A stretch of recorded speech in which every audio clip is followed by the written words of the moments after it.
L'ascension de notre Seigneur Jésus-Christ.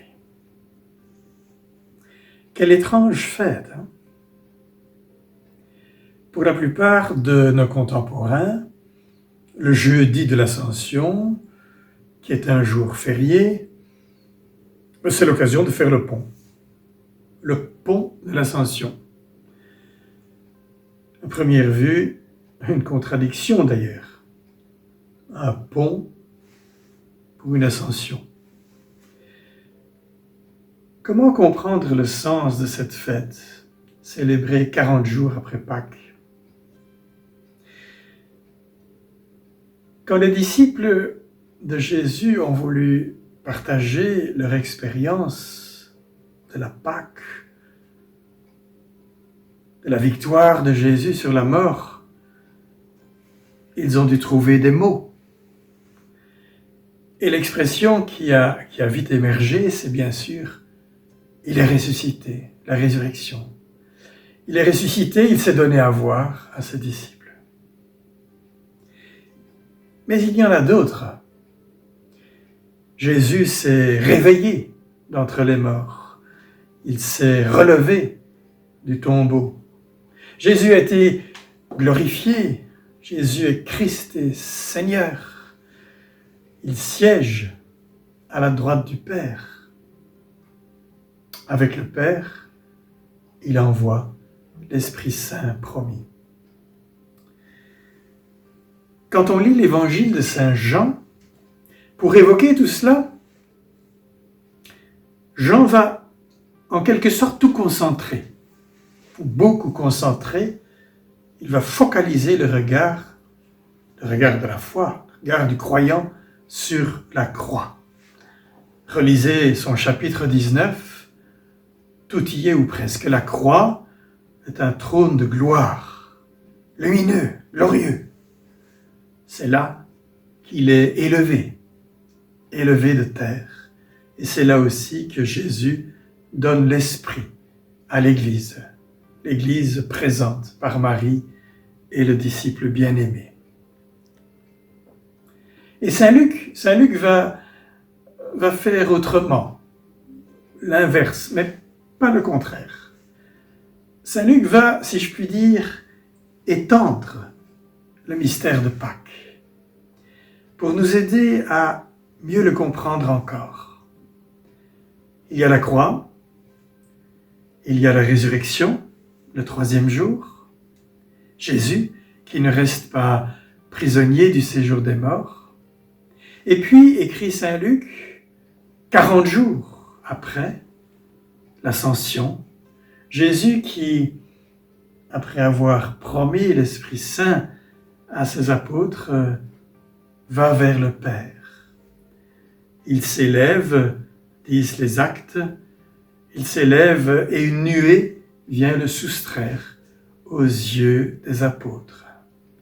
Jésus est accueilli par le Père, il est élevé à sa droite dans la gloire.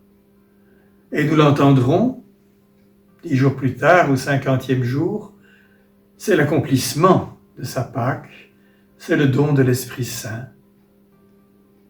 En réalité, ni l'Ascension, ni la Pentecôte ne se comprennent qu'en fonction de Pâques. L'Ascension, c'est encore et toujours Pâques, mais vu ou perçu, si je puis dire, sous un autre angle que le jour de la résurrection. L'Ascension évoque pour nous un pont. Voilà, on reparle de pont. Le pont entre ciel et terre. Celui qui est ressuscité des morts est élevé auprès de Dieu et il vit désormais dans la gloire de Dieu. Pour faire jouer un petit contraste et pour mieux encore comprendre, je dirais que dans le mystère de l'incarnation, le divin se fait proche de l'humain. Le Verbe se fait chair.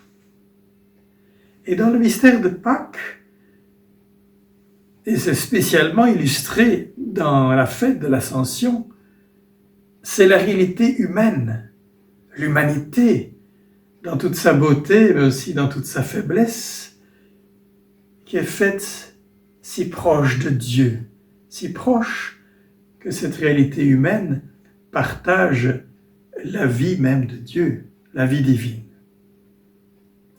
D'ailleurs, dans une des préfaces de la messe de ce jour-là, il est dit « Il ne s'évade pas de notre condition humaine ». Dans les deux cas, incarnation et Pâques, j'ose dire que Dieu fait le pont. Alors vous me direz, c'est bien beau tout cela, ce sont de belles images, mais qu'est-ce que cela peut signifier pour l'Église aujourd'hui? Eh bien, permettez-moi d'insister. L'Ascension et la Pentecôte ne se comprennent qu'en fonction de Pâques. La résurrection du Christ, premier-né d'entre les morts, c'est la promesse de notre vie éternelle, de notre vie en plénitude. Et l'Ascension du Christ, le premier entré dans le royaume des cieux, c'est pour nous l'avant-goût de notre propre entrée au ciel, autrement dit de notre participation à la vie même de Dieu, en lui, avec lui. Et là, désormais, baptisés, nous vivons en espérance. Là où la fête de l'Ascension nous attire, la cité sainte du ciel. Je termine. Il y a une condition à tout cela, une condition indispensable. C'est de ne pas rester comme les apôtres, comme nous le relatent les actes, de ne pas rester béatement à regarder le ciel, bouche bée, les bras ballants.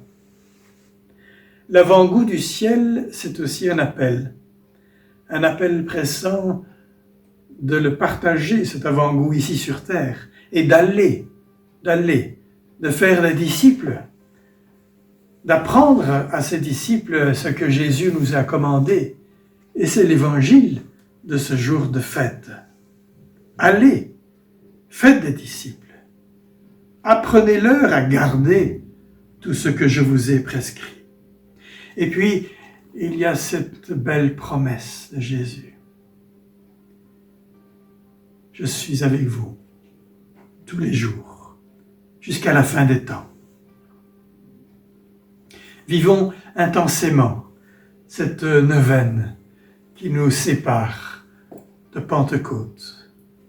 Faisons le pont, pas un jour, mais 9 jours. L'Ascension nous donne le goût et le désir du ciel. La Pentecôte nous donnera la force et la joie d'en vivre et d'en témoigner, ici et maintenant. Bonne fête, à bientôt.